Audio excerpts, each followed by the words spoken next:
Howdy, everybody. Good evening. Sorry, it's a little dark on my end. I'm in a different setting and don't have my usual lighting, but I'm very excited to be with you. I invite you. This is going to be a very interactive evening. So if you're comfortable sharing your beautiful faces with us, we'd love for you to click on that camera icon so we can see you. I do also want to say that we sent out a link to the ethical will questions, but Rabbi is going to walk us through it. So even if you don't have it, don't worry about it. She'll walk us through it. But I would suggest getting at least some paper and pen or pencil, because this will be a writing, an evening of writing and reflecting. So thank you again for making time to join us tonight. My name is Julie. I'm the Executive Director of Roots and Roads. And for those of you who aren't familiar with us, our vision is to transform the end-of-life experience into the final act of living well. And of course, every individual does that differently. But the main ways we try to support people at end of life are through financial assistance to hospice patients of limited means to meet their basic needs, and also to educate our community about all types of end-of-life issues, which we're doing tonight. So I didn't know, before I read the ethical will handout that Jen sent, I sort of had a conception of what it was, but I'm really excited about tonight after reading through that, and I think it's going to be a great evening. Next slide, Jen. I think we were going to talk. Yes. So many of you probably know that the Crosswalk is our newest resource. For those of you who haven't visited yet, we very much would love for you to check it out. It's basically a resource that helps from serious illness all the way through bereavement and everything in between, both for the person experiencing serious illness, their family caregivers. It's helpful for providers. And we launched it towards the end of November. We're consistently improving on it. And so any thoughts you have, any resources you have, we would love for you to check that out as well. And now I am going to introduce my colleague, David Fife, our Director of Community Engagement, to tell you a little bit about Rabbi Erin and to welcome her. Thanks, David. Thanks so much, Julie. You want to go to the next slide. We want to first thank our foundation level sponsors for this year's series.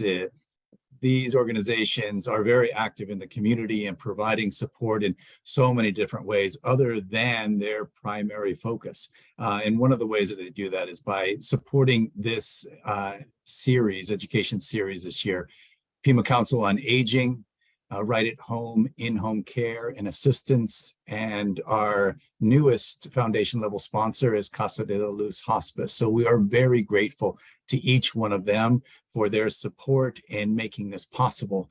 We'd also invite anyone who is able and feels so moved to, any of our participants, to take the time to make a donation in whatever amount you are able to. It's so important for us to be able to provide this education to the community at no charge. And the only way we're able to do that is through support from the community, like from our foundation level sponsors and from individuals. Jennifer is going to drop a link into the chat box to let you know how you can make those donations easily online. But if you don't have time now, you can always do it later as well. But we want to thank our foundation level sponsors tonight for all their support. And now we are warmly welcoming Rabbi Stephanie Erin. I'm not going to read her bio that's before you. I encourage you to take a couple moments to do that.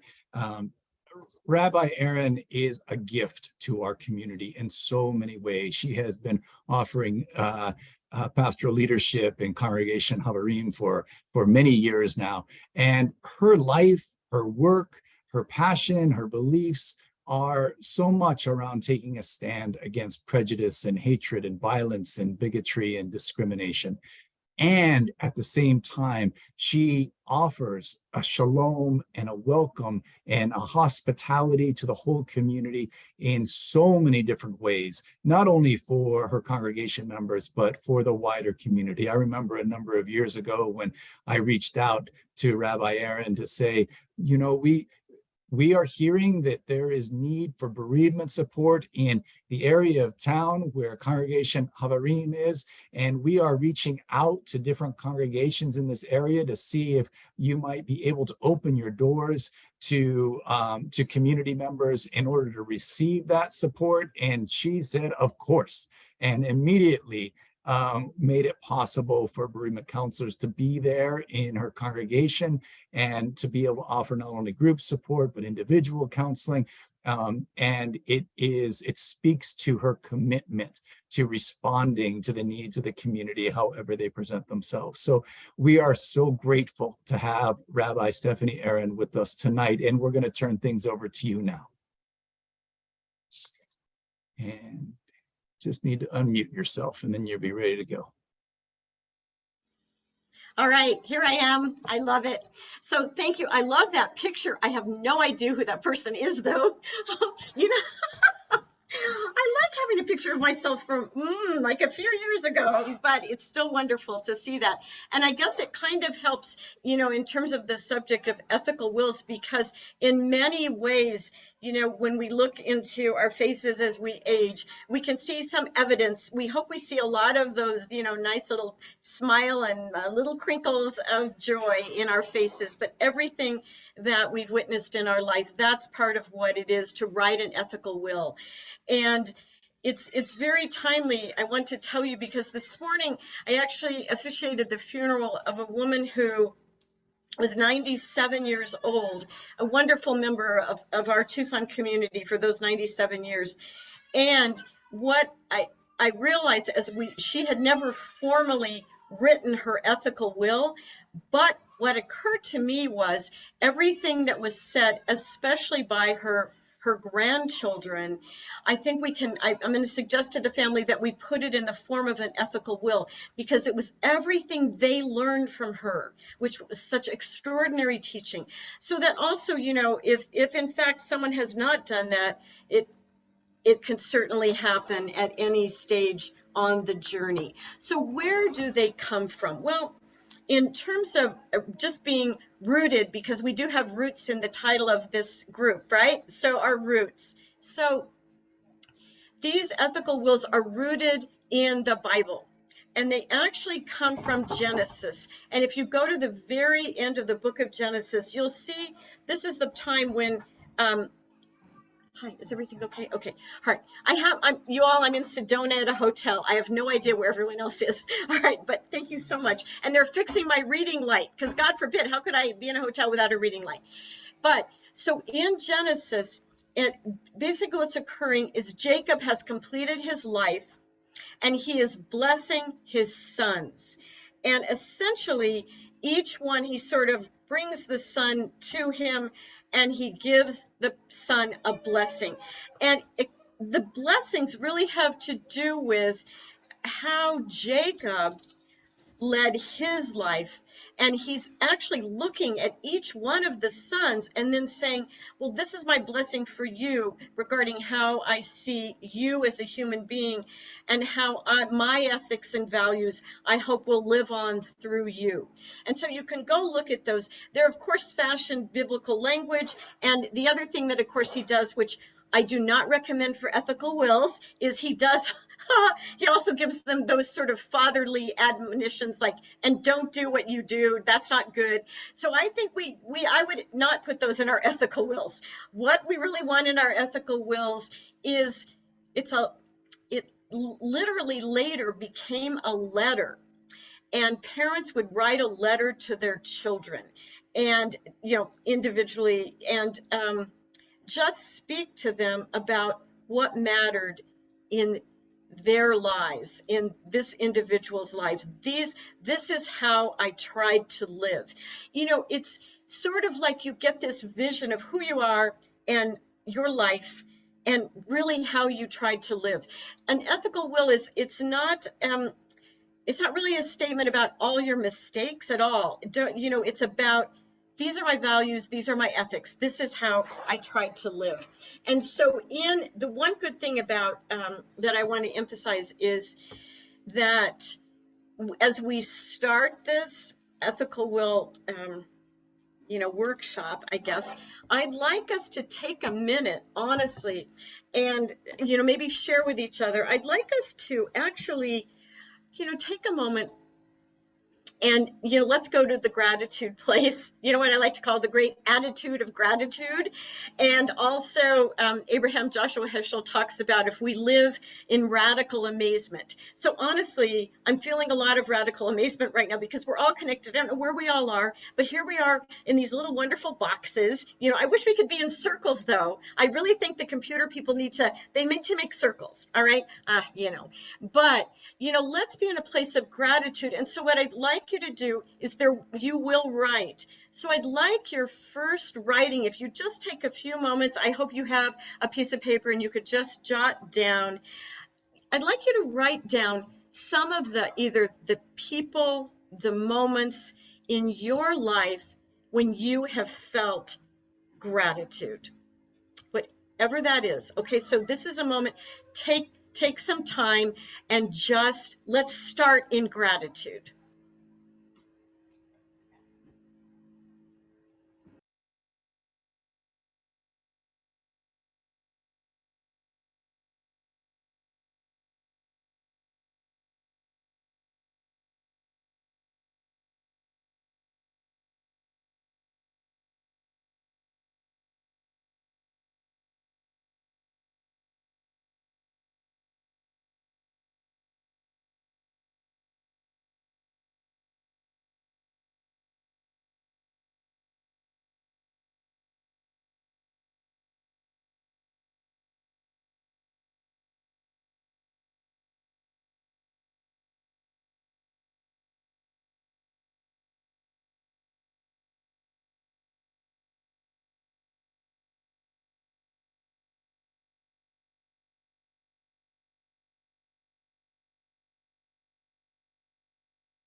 So maybe just another moment, another minute to take, and then we can see if anyone wants to share what you wrote as we enter this really awesome place to write these wills.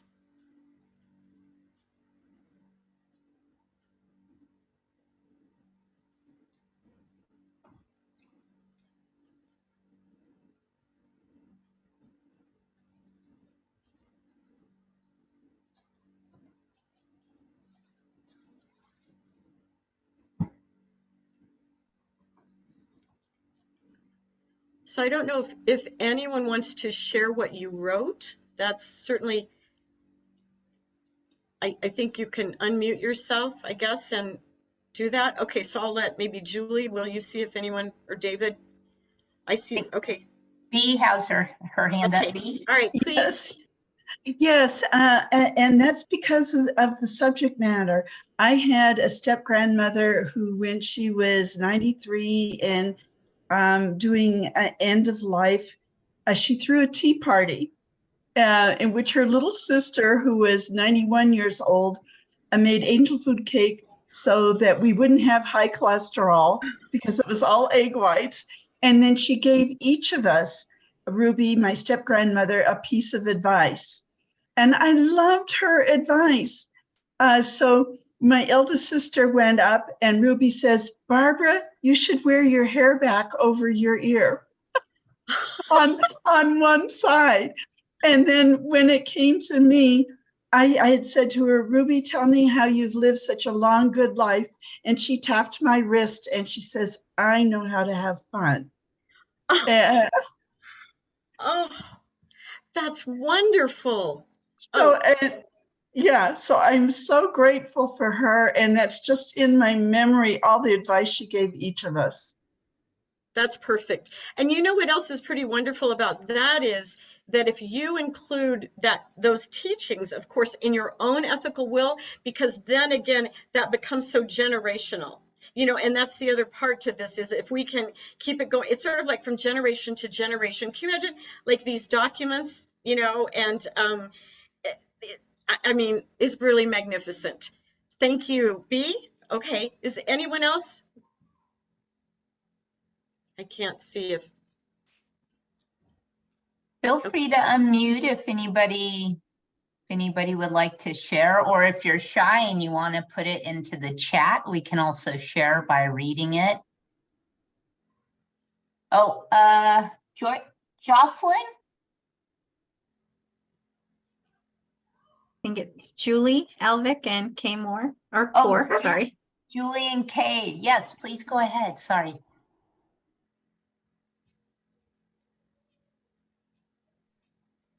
Hi. So I would like to just share my list, and I really appreciate the opportunity to think about this. And I invited my friend Kay, we're neighbors, and I've been kind of tuning into some Roots and Roads things over the past year or so. So I just invited her if she wanted to do it. Okay, so my list is, I love the term radical amazement. I'm going to co-opt that.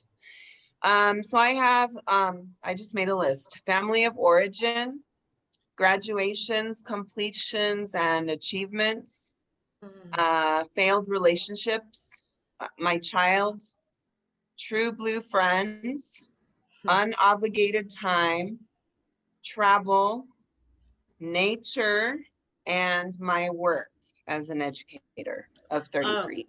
Julie, see, that is fabulous, because one of the things, I mean, I hope we all heard everything on the list, but is one of the things that's really good about a list is that then, you know, you can actually take the list and then start to enhance it and give examples, and there you have your ethical will. You wrote that list and there you have it. So, oh, you're done, Julie. Bye. Okay, you're good. Just kidding. Thank you. Okay. Thank you, everybody. All right. Okay. The other thing I wanted to tell you, and I know we have another person too, but before that, I got this teaching. Really, it's wonderful to co-op teachings. I don't even remember who gave this teaching to me. Usually I do. So sorry. But if you're having trouble experiencing gratitude, the suggestion was made, just check your pulse. Okay. All right. And if you can feel a beating heart in there you can go into radical amazement. All right. Did anyone else? I think there was someone else wanting to share or not. I think we got it. Okay, perfect. All right. So now what I'd like to do, so I'm going to, okay, so what's happened is over the years, there were many collections of these ethical wills that people wrote. And so I thought it would be fun to just look at a couple of the, you know, more, not so ancient, actually. This is not totally ancient, but just from the point of view, this ethical will was written in 1849. So it's not biblical. We're taking a jump, but I appreciated this ethical will. Let me just tell you something. So this individual was a very religious person, and he actually, I can't even imagine if his children were able to do this, but honestly, he has, okay, talk about a list, Julie. This man there are 66 numbers in his ethical will for his children. Okay, so I was like, all right, Moshe Zelig. But I thought they were really interesting. So a couple of them I just wanted to share with you because I just sort of picked out some that I thought were interesting. So he says his fifth one, I really appreciate this. This is from 1849. To control oneself. 1849. Well, there you go. All right, so that was one of his points.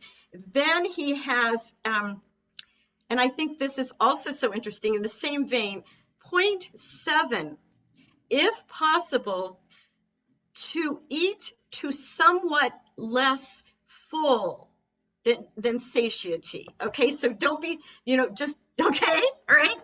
Do not be a glutton. All right, go leave the table a little hungry.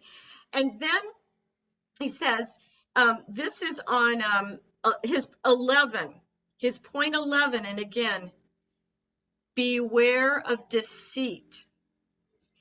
Then 15 says, and I really like this, he says, write down all items and subjects that require improvement earlier than later. Is that great?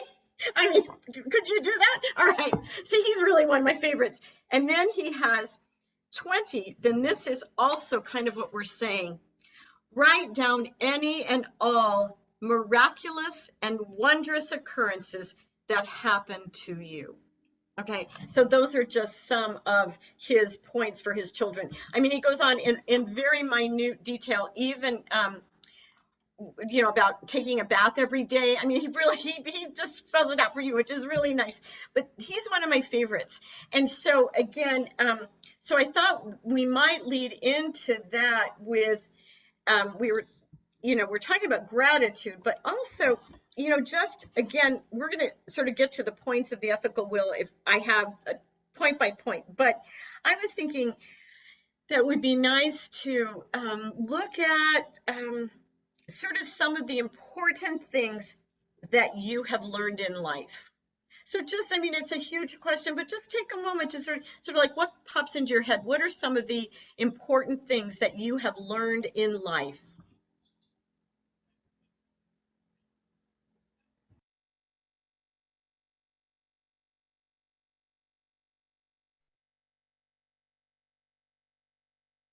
To be more patient.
So does anyone want to share from this question?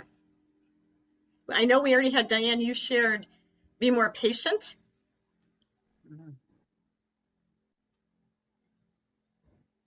Susan, did you want to? Yeah. Finding and sharing my voice as a poet. Well, I'd like to see some of your poems, please. I have a blog that I just started in January. Oh, good. I've been poetry since I was 11. Oh. But yeah, it's been a long process towards really finding that voice and being comfortable enough with it to share. So Nice. So adding on to that, Susan, two things. One is that, you know, you found your voice as a poet, but the truth is that each one of us has to find our voice as who we are, you know, that, and that's part of this process. It's kind of like you get to go back and review and think, well, what was my voice when I was a teenager? What was I learning? What was I doing? You know, when I was in college, you know, when I was moving, well, there's some young whippersnappers on here too. I see Jennifer, she's like 3. Okay. But this idea, you know, that I love that you brought that up, because I think that's hugely what writing an ethical will, it's like your overall voice. And I also want to share something with you. So Susan, you have to go in and critique. Hello? Okay. Oh, I have no idea why the phone is ringing in the hotel, but I am not answering it. Okay. All right. So anyway, who knows I'm here? Okay. No one. All right. Anyway, I snuck out of town. Okay. But this idea is, I just love poetry. I've not been much of a I'm more of an essay writer, but so I think maybe it's been going on for around 10 years. I decided, so in the Jewish religion, you call where we stand, like the altar, people call, you know, where people stand in the altar, we call it the bima. Okay, and that's what it's called. So I started something called Poetry on the Bima. And so I every month I publish poems that I love, and I just, you know, from all these years of poetry. And so you'll have to go on my website. I have no idea if they still exist in there, but anyway, and I read them and I ruminate on them and I learn from them. So poetry is such an amazing place to be, isn't it? that is beautiful. Okay. So, all right. Anyone else want to share? Okay, Andrea. Okay, Celeste, trust yourself, listen to your inner voice. These are beautiful. I mean, this is your ethical will. You're writing it right now. Andrea, you had your hand up. Yeah, to tell people you love them, to let them know. Absolutely. That is just so important. And, you know, my daughter, Naomi, I'm blessed with a daughter and 3 sons. Sons are harder than daughters. Everybody says daughters. No, it's sons. But my daughter, that's what she does. Every phone call, she just came upon it by herself. Everything. I love you, Mom. I love, you know, that's her. It's such a treasure. Yeah. Thank you for reminding us of that. And also, of course, there's 2 things about ethical will workshops. I forgot to say at the beginning, what is said in an ethical will workshop, of course, it's like stays in an ethical will workshop unless you ask a person permission, you know, to go out and sort of co-opt their thoughts. However, the other piece to that is I hope we'll also be able to, since it is being recorded, you know, and I hope that you feel free to, you know, glean wisdom. That's why we're doing it together. So that's it. We're gleaning wisdom from each other. So do feel free to do that. Okay. All right. Anyone else want to share? All right. So now what I want to do, where is this one? This is one of my favorite ethical wills of all time. So I want to bring it to you right now. So, and again, I don't know how old or young we are, but the person who wrote this ethical will, his name is Sam Levinson, and he was a comedian many years ago, and he wrote this ethical will, and basically what it says, I mean, like in the 1900s, not that far, but oh wait, I've been asked to share my poetry blog with the group. Thank you, Susan. Okay, thank you very much. Okay. See, that's the good thing about technology. Even though I don't know how to operate it, I could no more operate this whole session than I could, you know, fly to the moon. But here it is. So he wrote, ethical will and testament to my grandchildren and to children everywhere. So again, you know, when you're thinking this document, you know, yes, it can be in your family. And also, you know, I want to emphasize, if you do not have, you know, biological children, you also can have this. I know the last time I did this workshop, about a month ago, there was a woman there who was very involved with boys and girls clubs. And I said to her, and she had brought that up. She said, well, I don't really have, I don't have a lot of relatives. I don't have children in my life. But earlier she had mentioned that she volunteered with boys and girls clubs. And I said to her, that's where you put your ethical will, write it, put it in a binder, have it and let it be known and used and read, so again, these are meant to be part of what we call our story. It's a new word for his story, right? It's our story. All right, so here we go. This is Sam Levinson. And then he says, to my grandchildren and all children everywhere, I leave you my unpaid debts. They are my greatest assets. Everything I own, I owe. To America, I owe a debt for the opportunity it gave me to be free and to be me. To my parents, I owe America. They gave it to me, and I leave it to you. Take good care of it. To the biblical tradition, I owe the belief that man does not live by bread alone, nor does he live alone at all. This is also the democratic tradition. Preserve it. To the 6 million of my people and the 30 million others who died because of man's inhumanity to man, I owe a vow that it must never happen again. I leave you not everything I never had, but everything I had in my lifetime. A good family, respect for learning, compassion for my fellow man, and some 4-letter words for all occasions. Words like help, give, care, feel, and love.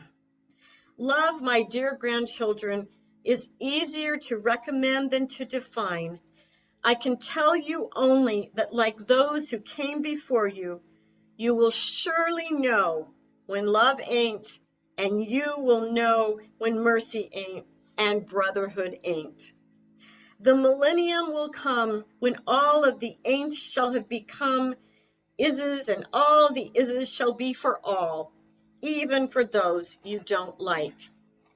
Finally, I leave you the years I should have liked to have lived so that I might possibly see whether your generation will bring more love and peace to the world than ours did.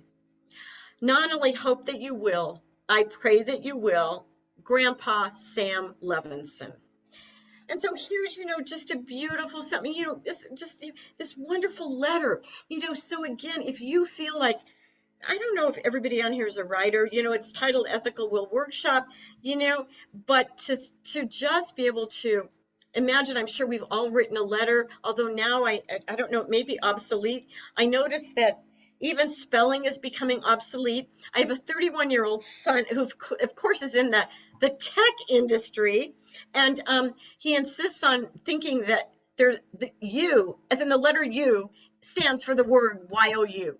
Okay, and I'm like, David, you don't even know how to spell anymore? Okay, but anyway, that's a whole thing. But this idea, write it as a letter. And that's what I was going to share with you, that many of these ethical wills, just like Sam Levinson's, are just simply written as a letter, just sitting down and saying, my dear children, or whoever, is going to be the recipient of these ethical wills. Okay, so now, of course, I'm in a hotel room and I just dropped everything, and now my papers are completely out of order. But I'm back. Okay, so here we go. All right. So now this is something else that is fun to include. And so I don't know if you want to do that, but I thought it would be fun.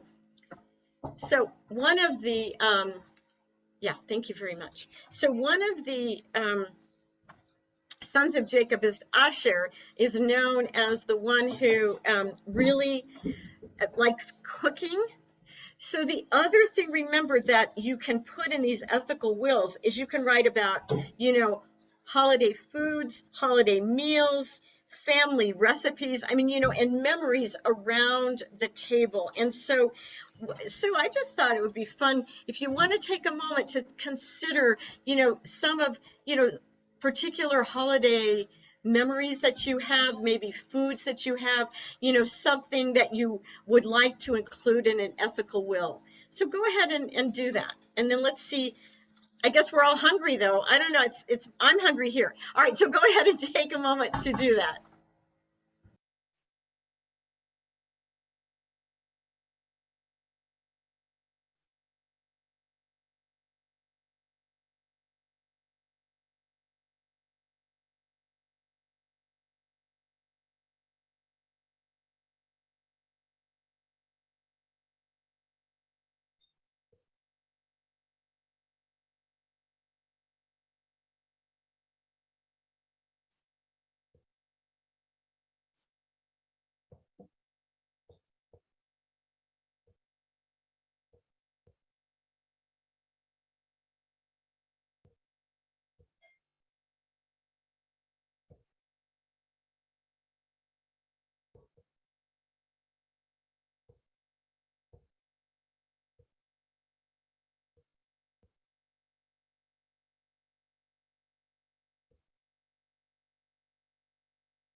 So I don't know if anyone wants to share.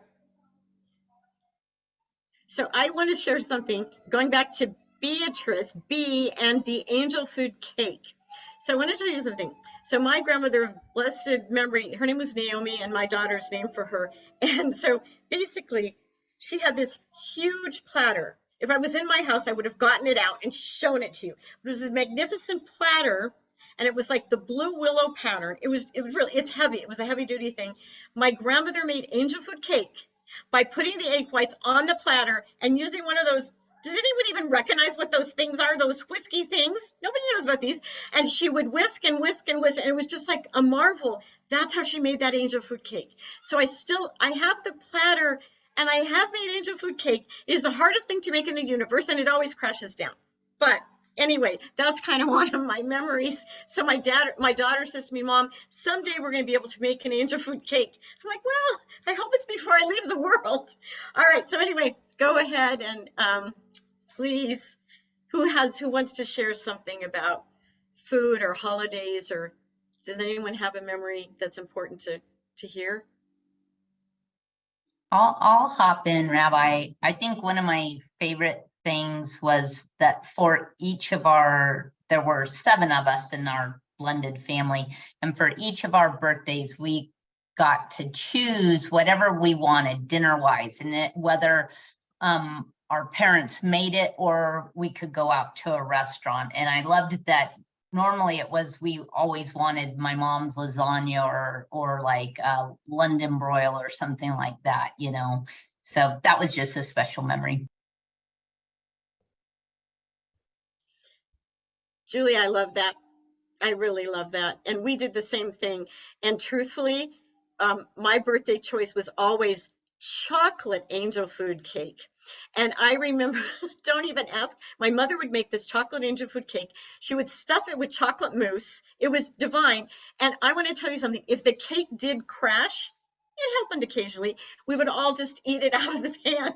Oh my. Okay. Anyway. All right. So that's a fond memory, you know. Anybody else? What do we have? Oh, Diane? Yes. We always have the holidays at our house, and it's wonderful. People contribute food, and we make most of the basic meal. But the really big thing is that what our grandkids remember is sitting around the table and talking. And our 35-year-old granddaughter says that she still remembers those times as among the best in her life. And we just had a grandson down from Phoenix this last weekend. He was here for a brunch. We sat around the table and talked. It's a blessing. Absolutely. Thank you, Diane. And again, including, sometimes I start out by just asking people, you know, what are the blessings you have in your life? And so thank you. And, you know, and how are you a blessing in the world? So that's another way of, thanks for bringing that. A blessing is really nice, you know, thinking of things like that. Because, you know, I don't know if it's sort of outdated, but you know what I've noticed is, like when I walk in my neighborhood, you know, it's like we're the shortened society, we're the text message society. People often don't even say good morning. It's like morning. You know, you're like, is it good? What kind of a morning is it? You know, it's just like morning. Not to say it's not a nice greeting, but I think it's the same thing when you sneeze. People say bless you. You're like, oh, could you please say God bless you for me? Okay, you know. But anyway, that's the way life is now. So, what else do we have? Anybody else want to share? Please, be. This is the wonderful and the awful. And the awful is family, reminds me of humor and family stories. When I was about 10 to 18, I worked summers on a cattle ranch and they had a wood burning stove. And I made a pineapple upside down cake for the cattle buyer who was coming to, buy cattle. And the stove, you couldn't control the temperature, so it hardened, the topping hardened to peanut brittle. Oh and I thought when I was young, I'll just cover this with whipped cream and nobody will ever know.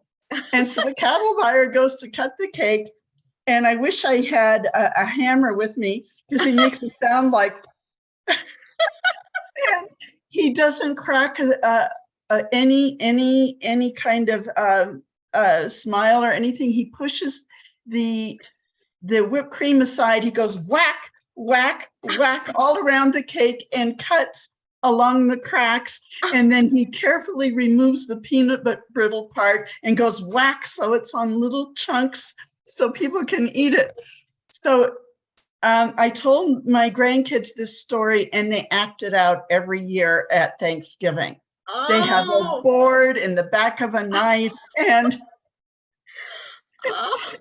they say, oh, Grandma brought an apple pie.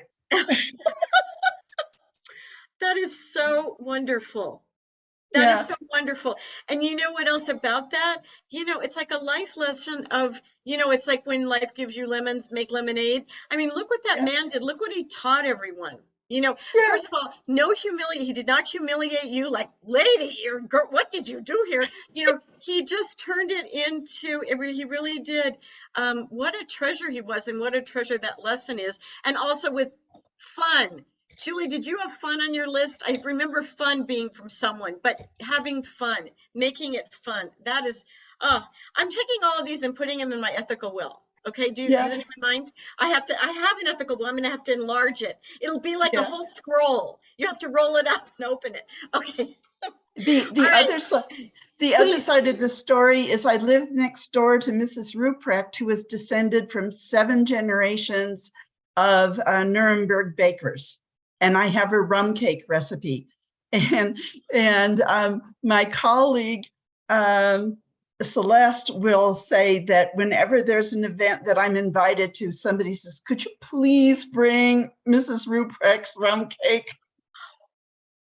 I think we need the recipe. Does everyone agree? Yes. Yes, okay. All right, wonderful. Okay, anybody else? Okay, good. All right, so the other thing I wanted to share then is this ethical will, because again, you know, they're not all, you know, this one, in fact, I think this is the right one. Yeah, this is written by a man who is, it's written during World War II. And he basically, you know, several of his friends have already been killed. And he decides, well, I need to write. I'm going to write. And so I'm going to share some of it. But basically, it's a letter to his mother. So he says, "Dear Mom, I realize that this is a war and that men will be killed winning it. And since I'm included in these, I know there's a possibility of my not coming back. If you receive this letter, it will be because that possibility has come true. I'm writing this letter now while I have the chance, in the hope that it will ease the weight of the sad news, in that it will make you better understand my viewpoint on the matter. Mom, I want you to know that I asked for a combat assignment. I did so for several reasons. One is that I had certain ideals within my own mind. Far behind the lines, I saw men were risking their lives for principles which I would fight for only with my lips. I felt that I also must be willing to risk my life to fight for freedom of speech and thought. And so I asked for the assignment. Another reason is the fact that I'm Jewish. I felt again it wasn't right for me to be safe behind the lines while others were risking their lives with one of their goals, the principle of no race prejudice. I knew this meant fighting for me and my family, because if Hitler won, my family, you, Raleigh and Pop, would certainly suffer more than the families of other soldiers who died in the fight. I felt that I must risk my life on that point so that I could earn the right for my family to live in peace and free from race prejudices. I don't think it right to stand by and let others fight for things which would benefit me. I asked for combat for these reasons. Mom, I could not push them aside. I felt if I did not face them, I was not a man of true good character. I hope you realize exactly what I'm trying to tell you, Mom. I want you very much to be more proud than sorry. I don't want you to think of it as losing a son for no good reason, but rather as sacrificing a son so that all of mankind could live in a peaceful and free world." And that he signed it then, your son, Harold Katz. And of course, that his ethical will reached his mother after he was killed in combat. So again, another a piece of loving literature, you know, that especially I think when, you know, we're not as, you know, we need to, I don't know how much of a connection we have with our own history, you know. And so I think sometimes we want history on text. I'll do a history class, but can you text it to me? And so, you know, the real edited version. So it's wonderful to have a document like that. And that one, and then I also want to inspire you, because now we're going to look at, we're going to look at now specifically some of the actual writing of it. But I thought this would be a good inspiration for that.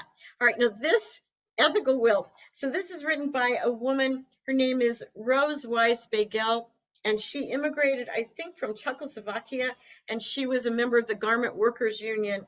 And so the thing is, she was in a bank, all right, when she wrote this. And I have a feeling that it's because she was in a bank and she was probably thinking about monetary things, you know, and so she decided to just stand there and write this ethical will. And this ethical will has survived in her family. And so here it goes. This is how easy it can be. My dear children, I'm writing this in the bank. This is what I want from you children. Evelyn, Bernice, and Alan, to be to one another good sisters and brother. Daddy and I love the three of you very much, and we did our best raising you and gave you the best education we could afford. Be good to each other. Help one another if God forbid in need. This is my wish. Love all of you. Your mother. So, just sometimes it's a simple, just a simple words from the heart. So now what I'm going to do is you have this so you don't have to go and reference it right now. Do we have time? I don't know. I'm not paying attention. Okay, good. Thank you, David. Okay, so basically I recommend, because your sort of your juices are flowing, and you could, like Julie and Kay, you're together, you could keep egging each other on and write the will right now after we finish tonight, although I don't know where you are, so it could be late where you are, you might have to go to sleep. But this idea that you sort of have got your juices flowing, I hope, with some of the writing and listening to the ethical wills. And so what I recommend is that, I gave this meditation that I found. Actually, this is from a woman named Erica Brown, and she wrote this meditation. So I'm going to just say it for us, because what she suggests is that you just kind of get yourself in the place of writing and being and opening. So she wrote this meditation. You could certainly use this, maybe even light a candle and prepare to write or type, however you're going to do it. It says, help me express the deepest and most important values that I seek to embody in my own life and to transmit to my loved ones. When the time comes, may my loved ones receive my words, and may they be sustained and strengthened on their lifetime journeys. So whoever those loved ones are. And then she gives you some questions. We've answered a couple of them, but then you just sort of start going into it, okay? And so one of the, I'll do this really quick. You don't have to look at it right now, but basically she suggests that you start with, some personal information, your birthday, where you were born, any information you want to put about your hometown. And she even suggests that you take a favorite picture of yours and explain why. Why is this a favorite picture of you from whatever age?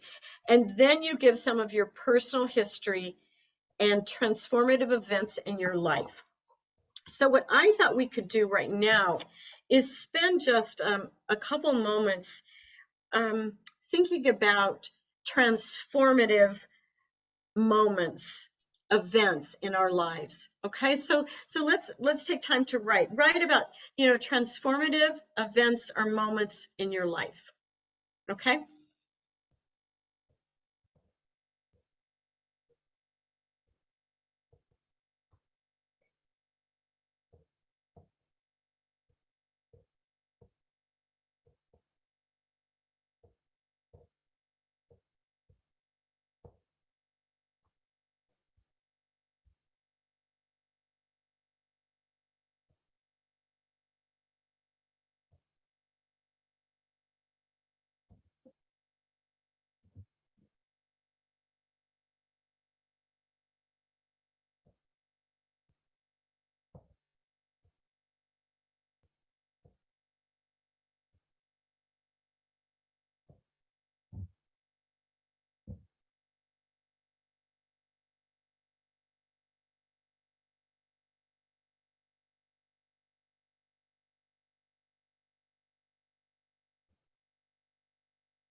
I know this is, you know, a huge subject.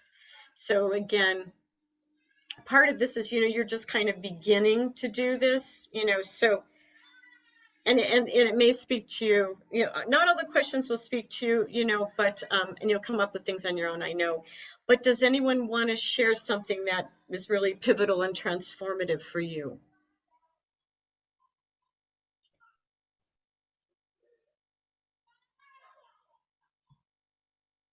I know you're writing about them, so that, you know, that can be good enough, you know, just inspiration enough, maybe.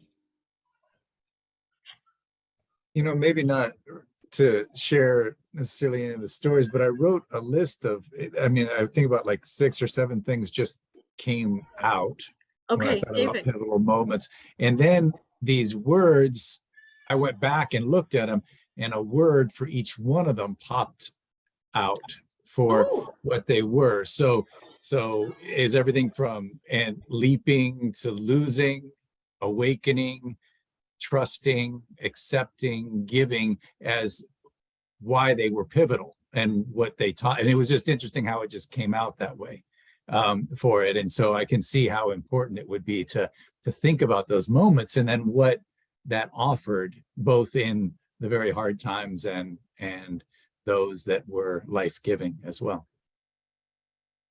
oh, David, that's wonderful. Thank you for sharing that. Because again, you know, there you are. It's the way, it's the what you learned. You know, the word that came from the lesson. Okay. So I don't know. Does anyone else want to, you know? Okay. All right. So keep writing. No, don't stop writing on that subject. Okay. But the next subject, which, you know, I really love this, but again, it's up to you, that sometimes you, and this is in, you'll have this in your ethical will notes, but I love this one. So she talks about objects of significance that tell a piece of your life story. And so again, if there's an object of significance that tells a piece of your life story, so let's just write about that. See if that is, you know, sort of, oh, okay, thank you. Okay, thank you. Bye, Erin, and thanks for being with us. Okay, so let's go ahead and write.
So I don't know if anyone has an object of significance that you want to share. Please, Susan. it's a combination of things. I lived in Ecuador for the better part of 29 years.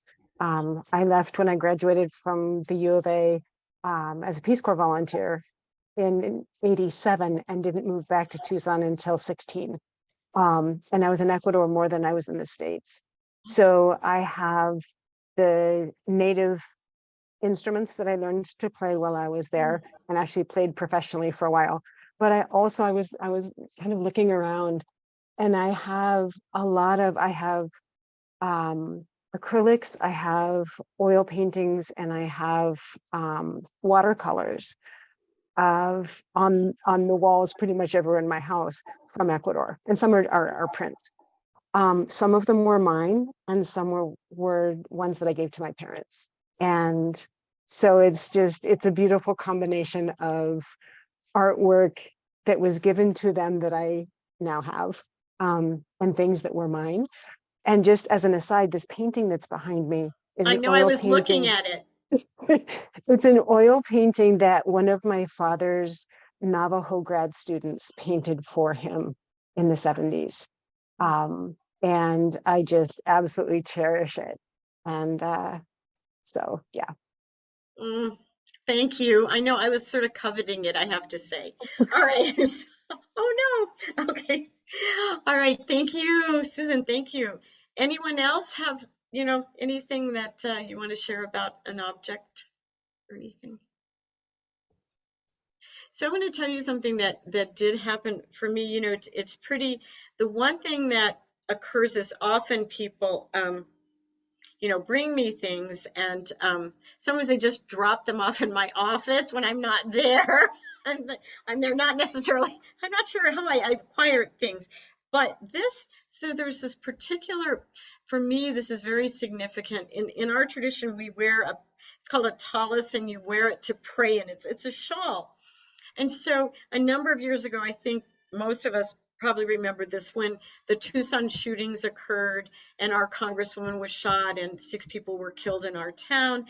And so I was very involved at that time because Gabby Giffords is a member of my synagogue. And so I was very involved meeting people and, just around our city trying to help us heal and come together. And so at one point, there was a clergy woman who had come in from out of the state. And so she spent a lot of time with us, and we were doing many multi-faith services and just all kinds of things. And when she was getting ready to leave, she said to me, I would really like to weave a prayer shawl for you. And I'd like it to be, could I make it be orange? And I think we all know that in the sort of the gun violent, sort of when we stand against gun violence, there's oftentimes people wear orange because orange is the color that hunters wear so that they can be identified, right? And so I said, well, that would be, lovely. I mean, so I have to tell you, she wove. And this color, orange is not my color, but this is like apricot. It's like the most beautiful tallis. She wove it for me. And then at the end, you tie these fringes. If I would have brought it, I should have thought. Well, I was going to talk about it because it just came up. But we tied the fringes, and I actually found with the fringes, they're usually white, knotted, and fringed. I actually found one that had an orange strand in each one of the corners. And so that really, so I tied it. And so it becomes, for me, it's a symbol of healing.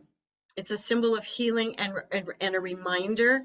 And that is a treasure, and I will keep in my family and pass down through my family. So that's something that is very, very meaningful and significant. So I'm just sharing that with you. Does anyone else have anything that you want to share? Okay, keep that in mind, because now the next thing is places of significance to you.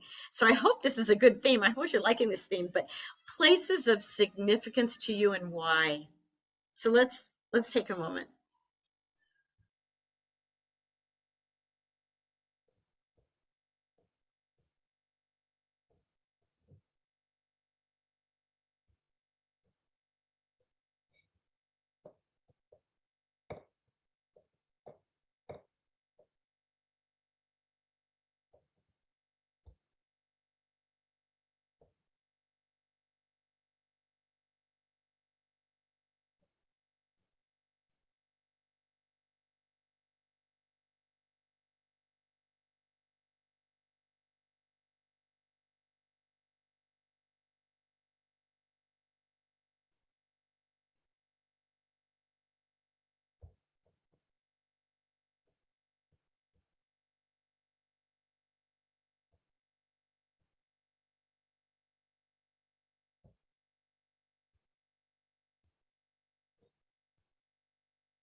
So I don't know, does anyone have a particular place that you might want to share?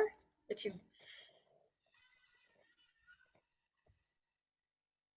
I'll start. Okay. There's my wife and I love to hike out in almost anywhere, but we have some favorite trails in the Tucson mountains that we go to. And I remember when we were in our 20s, there was this boulder that we found that we would scamper up and sit at the top of it. And there we made all of our amazing life plans, let our dreams go, and would talk about this. And we would return to this boulder very often. And we still now will hike there. And we no longer scamper up it, because I'm afraid if we did, it would turn into our burial plot, because we probably wouldn't make it very well. But we still touch that boulder and sit near it. And it's that kind of sacred place where so much of our life was imagined, and we can return to that. So that's a special place. David, that's completely wonderful. Thank you for sharing that. That's a holy sacred place for you, and something, again, you can pass down, of course, to the generations. Thank you. Anybody else? Okay. So as you're telling this story, I just want to share something with you that, so I am in Sedona. I alerted you, of course, you're not to share that with anyone. But so my husband and I love to come to the Sedona Film Festival, and we haven't for a while because, with COVID and everything. But so there's a particular mesa. It's called like Bear Mountain, and up on the top, there's a place you get completely lost, but you're on a mesa. All you have to do is walk to the edge and then walk back, But so one time we were totally lost, and we're in the Manzanita, and Jack just says to me, "Steph, you've got to come here. You can't believe this." And so we looked down, and someone had collected 12 rocks that were shaped like hearts. And they were literally, as you know, because I'm always collecting rocks. And so they were 12 rocks shaped like hearts, and they were just placed there on the ground just as a gift and a blessing for whoever managed to walk by and find them. And I just forgot about that until you mentioned that big boulder. And so I think I liken it to often on hikes around here in Sedona. I don't know if it's just the nature of the place, but you might come across like a whole string of rose petals that someone just decided to gift you with, or and you kind of just leave them there. It's just like, so that was the gift of the hearts that happened. So I had forgotten about that. So thank you for bringing up that boulder, because that was a place of love and renewal for us on that mesa. So anyone else? Any special places? All right, I hope this is a good subject, because the next one, if we can we, I don't know what happens here. Do we go to the end and then you just cut us off and the Zoom ends? All right, okay. That's what happens to me all the time. Okay, but on this one, I think this is just really significant for us. And again, I don't know if hopefully some people will share, but this comes under the category heading, it's called forgiveness. And basically there are 4 pieces to it. One is regrets, mistakes, request for forgiveness generally or from certain individuals, and granting of forgiveness generally or to certain individuals. So one of the things, you want to come say hi to the people? Okay, she wants to come say hi. Okay, come here, sweetheart. My granddaughter wants to say hi. Okay, come up here. Okay. Are you hiding? This is Violet. Violet's hiding. Okay, you have to say hi and then go. Okay, you're going back. Okay, that was her hi. All right, so, but then, so what I'm hoping is that the request for forgiveness generally from certain individuals, or granting of forgiveness generally or to certain individuals.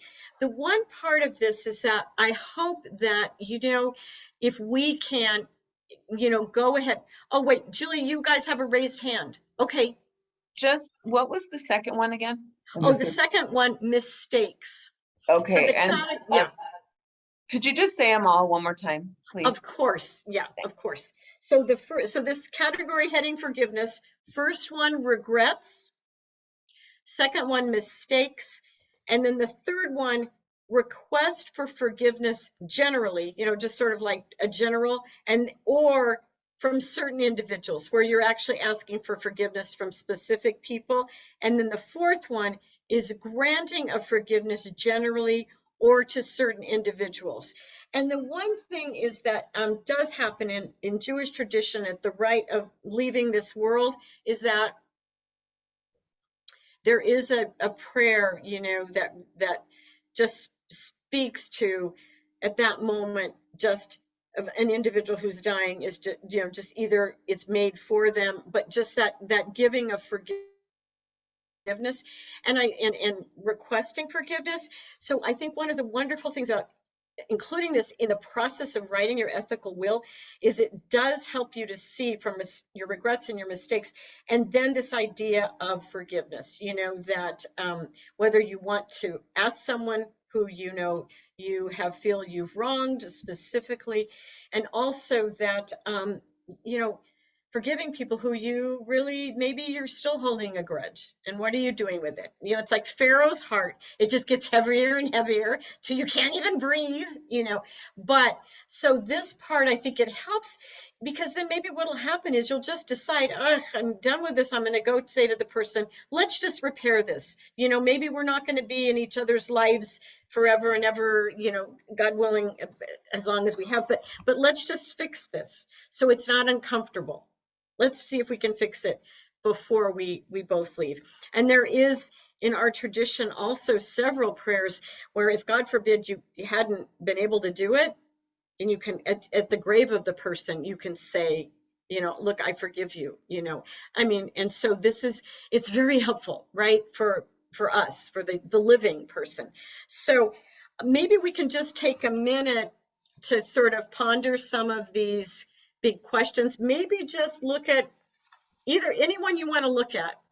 What do you want to write about? Some regrets, some mistakes, and this subject of forgiveness. So go ahead and just, ponder it. I think it's good to ponder.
As people are writing, Stephanie, just so you know, we probably have about 5 more minutes before we'll wrap up that section, and we'll close out. Thank you.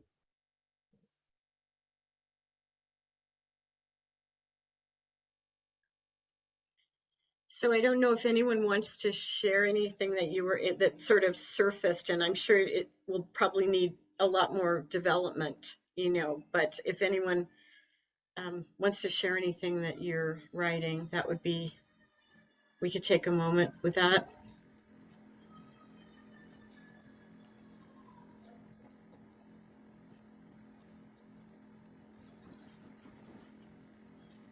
So I want to. So first of all, I want to say something. I don't want to interrupt anyone's writing, though. So I think people are still writing. I'll hold my tongue. Okay.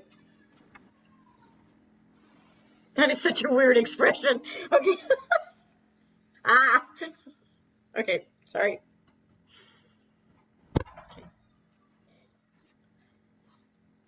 So one of the things, first of all, I want to say to all of you that I owe you a huge apology. David, I forgot to bring my shofar. So I don't know if any of you know, a shofar is a ram's horn, and mine is big and long, and usually I blow it during the ethical workshop. So I owe you that. I don't know what we'll do. Maybe I'll make a video and I'll send it to you. But because basically the shofar, it's blown at Rosh Hashanah and at several other times, but essentially it's the perfect way of experiencing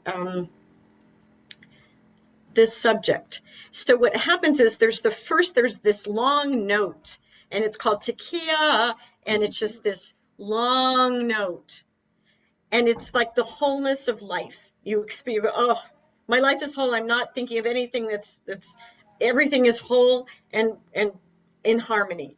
Then you have this one called Chaverim, and it comes and goes like the tekiah is, yeah, you know, it's this, and then the Chaverim is it's broken. So then it's those moments where we feel broken. And then there's teruah, which is, it's like wailing. And it's like when we cry about what's happened, and also when we cry out about what's happening in the great macrocosm. And then there's a tekiah again, showing us that we will be whole again. We will feel whole again. So I'm so sorry that I did not bring that. Oh, no. I did not schlep it from Tucson, Arizona to Sedona, Arizona, but I owe you that. Okay. It just means that we're going to have to invite you back. Okay, I love it. Thank you, please. All right. So I think, David, I guess it's off to you. Please. Okay. Does anyone, I just want to put it out there first, does anyone have anything else they'd like to say or share or ask before we close this out? Because this has been wonderful, and there's been so much to think about and ponder that I feel like, you know, we need to like take an evening break and come back and try and talk about it to begin to process it tomorrow. But if anyone has anything else that they'd like to say or ask. I just appreciate the opportunity to be in a community and make the time and take the time and be guided to reflect. So thank you very much. We don't take these opportunities very often, and it's very rare to have a guide like Rabbi Aaron to walk us through this and ask the questions and give us room to begin to think about those times and people and memories. Thank you. So thank you so much. Thank you so much, Rabbi, for this time. Thank you. I Thank know you you for had having me. absolutely. You had a very full day from early this morning to a road trip, and I hope you get to enjoy Sedona and with your family. All right. Thank you, everyone. I hope you didn't hear my little granddaughter crying in the background. But anyway, I'm going to go off to see what's going on with that. I think my daughter must need me. All right. Thank you, everyone, so much. Thank you so much. Okay. Thank you. Shalom, shalom, shalom. Shalom. Shalom. All right. And we'll close out tonight as well. Jennifer, but help me. What are we going to talk about next? You're good at putting slides up. Here we go. Okay. So here's our tradition, folks. We take a break from these gatherings for the months of July and August. And I know it's kind of, oh, let's go back. No, that's right. Okay, yeah. If anybody's going to the beach, that's wonderful. I'm not going to the beach. But yes, we're going to take a little break. And I know that it's a rhythm that we get into, that every third Thursday we come together and there's a topic and discussion, and it's wonderful. But for 2 months, we're going to take a little break. But here's the problem that we found. Sometimes we forget to come back in September. Sometimes it takes a month to remember. But I'm going to really encourage you all not to forget, because September is going to be fantastic. So in September, we have the beginning of a 2-part series. Tani Badi and Paige Hector, fantastic folks in the Tucson community who have been teaching and guiding in this area for quite some time. They are going to have this 2-part series, and we begin on September 21st, Restoring Our Humanity with End-of-Life Decision-Making. And in the description, it says end-of-life decision-making may have complex physical, emotional, spiritual, and financial impacts for the individual and the caregiver. Strategies will be offered that we can use to embrace authentic person-centered care, firmly grounded in the informed choice that reflects the individual's goals and wishes. I have to tell you, I've been talking with both of them for quite some time, and I'm so excited about this discussion that we'll be having in September. And then the second part in October on the 19th, things we're longing to know and too afraid to ask. It's about demystifying the dying process. And in their description, they say, as a person nears the end of their life, they may experience physical, emotional, relational, and spiritual changes. This session offers clarity around the dying process to relieve unnecessary burdens and to support the individual and caregivers to be fully present at the end of life journey. This will be a very honest and vulnerable conversation, but it's also one that's so important to empower ourselves with the information so that we can face what we will be going through with the information that we need and with the support that's important through it. So I encourage you all right after this to go onto our website and go ahead and register for both of those events. And then whatever you do, put sticky notes all over the house to join us again in September, so you don't forget this time. But we'll send you, if you register, we're going to send you reminders. So that's the first step. Go ahead and register. All right. And then I think Jennifer is going to talk a little bit about the survey. I am.